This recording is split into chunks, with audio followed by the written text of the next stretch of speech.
अनामियम के सभी दर्शकों को सादर प्रणाम। योग अभ्यास के साथ साथ खान पान का हमारे जीवन में विशेष महत्व है।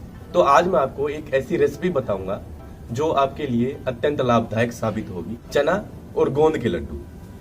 इस रेसिपी में संपूर्ण पोषक तत्व हैं, खास करके कैल्शियम, प्रोटीन और मैग्नीशियम, और ये कंप्लीट पौष्टिक ब्रेकफास्ट भी साबित होगा।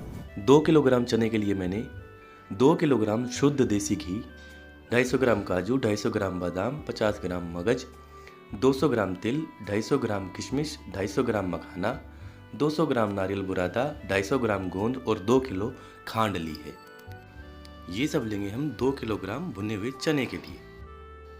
सबसे पहले मैंने भुने हुए चने के छिलकों को उतार लिया है, लेकिन इसको पूरी तरह नहीं उतारा है, जो चिपका हुआ है वो साथ में रहने दिया है। इसके बाद चने को मिक्सी में ग्राइंड कर लिया है। इसको मैंने बहुत ज़्यादा नहीं पीसा है, थोड़ा हल्का दरदरा रखा है ताकि खाने में स्वाद और ज़्यादा बढ़ जाए।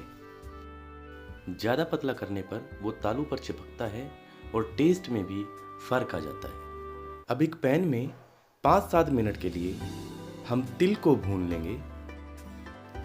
तिल भूनने के बाद लो फ्लेम पर नारियल बुरादा को भून लेंगे।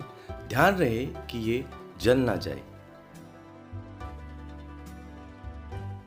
अब तिल और नारियल बुरादा को अच्छी तरह से मिक्स करके एक साइड में रख देंगे।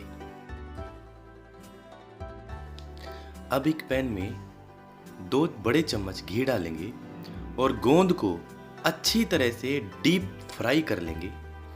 ध्यान रहे कि गोंद अच्छी तरह से फ्राई हो जाए। यदि गोंद अच्छी तरह से फ्राई नहीं होगा तो उसमें थोड़ी सी हार्डनेस रहती है। जब गोंद अच्छी तरह से फ्राई हो जाता है तो वो फूल जाता है और फूलने के बाद वो बड़ा ही क्रिस्पी हो जाता है। ये अब हमारा गोंद अच्छी तरह से फ्राई हो चुका है। इसका कलर भी रेडिश हो चुका है। इसको अच्छे से एक बार हाथ से फोड़ के देख लें कि अच्छी तरह से फूट रहा है या नहीं। अब इसको अलग से एक बर्तन में निकाल लेंगे और इसी तरह से सारा गोंद हमें थोड़ा थोड़ा करके डीप फ्राई कर लेना है। गोंद को जलाएं नहीं, वरना टेस्ट कड़वा हो जाता है। फिर आप एक भारी बर्तन की मदद से गोंद को इस तरह से अच्छी तरह से फोड़ लें। इसके बाद हम सभी ड्राई फ्रूट्स को बारी बारी से अलग अलग करके अच्छी तरह से डीप फ्राई कर लेंगे। ताल मखाना डीप फ्राई नहीं किए जाते हैं। थोड़ा सा 1 चम्मच लगभग घी डालकर और इस तरह से ताल मखाना को कढ़ाई में डालने के बाद उसको अच्छी तरह से चलाएंगे जब तक कि वो क्रिस्प ना हो जाए। अब काजू, बादाम और ताल मखाना को अलग अलग करके पीस लेंगे। ताल मखाना का बुरादा थोड़ा सा ज़्यादा हो जाता है, वो ज़्यादा पीस जाता है, लेकिन ध्यान रहे काजू और बादाम हल्का दरदरा रहे। ये हमारे ड्राई फ्रूट पीस चुके हैं।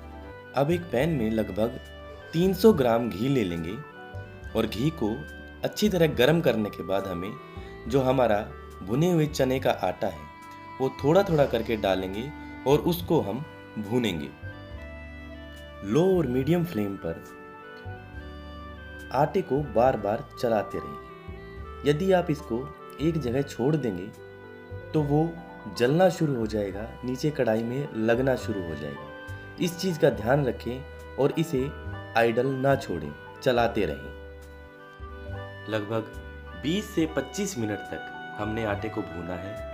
इसका कलर भी थोड़ा सा हल्का चेंज हो गया है और स्मेल से भी हमें पता चलने लग जाता है कि हमारा आटा अच्छी तरह से भून चुका है। अब हमारे 2 किलो घी में से लगभग 1.5 किलो घी हमारे पास बचा हुआ है, क्योंकि हमने 300 ग्राम और 200 ग्राम घी पहले यूज कर लिया।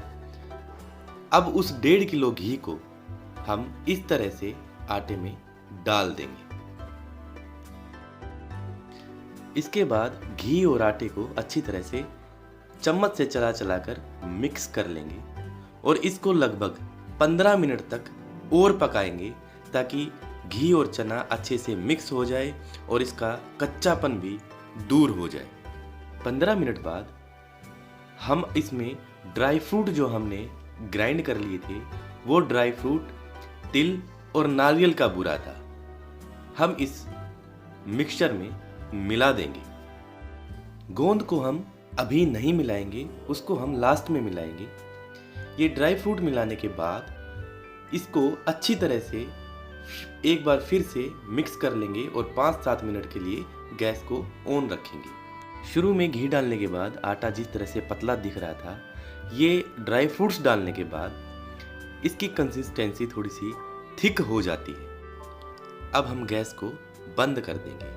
ध्यान रहे कि इस मिक्सिंग के दौरान गैस कभी भी हाई फ्लेम पर ना रहे। लगभग आधे घंटे बाद जब हमारा मिक्सचर अच्छी तरह से ठंडा हो जाए, तब इसमें हमें 2 किलो खांड और हमारा जो फोड़ा हुआ गोंद था वो हम अच्छी तरह से हाथ से मिक्स कर लेंगे। ध्यान रहे कि हमारा मिक्सचर गर्म ना हो। यदि गर्म होगा तो खांड पानी छोड़ देगी और आपका ये मिक्सचर बिल्कुल गीला हो जाएगा, लड्डू बांधने में परेशानी आएगी। अब हम लड्डू बांधना शुरू करते हैं। हल्के हाथ से लड्डू बनाने चाहिए। यदि लड्डुओं को ज़्यादा जोर से दबा दबा कर दोनों हाथों से अगर बनाएंगे तो लड्डू सख्त हो जाएंगे, और लड्डू को हल्के हाथ से इस तरह से अगर बांधेंगे तो लड्डू सॉफ्ट रहेंगे। तो ये आप पर डिपेंड करता है कि आपको लड्डू थोड़े हार्ड बनाने हैं या सॉफ्ट बनाने हैं। अब चना और गोंद के लड्डू बनकर तैयार हैं। तो सर्दियों में ये इम्यूनिटी का खजाना, खाइए, परिवार को खिलाइए और इम्यूनिटी बनाइए।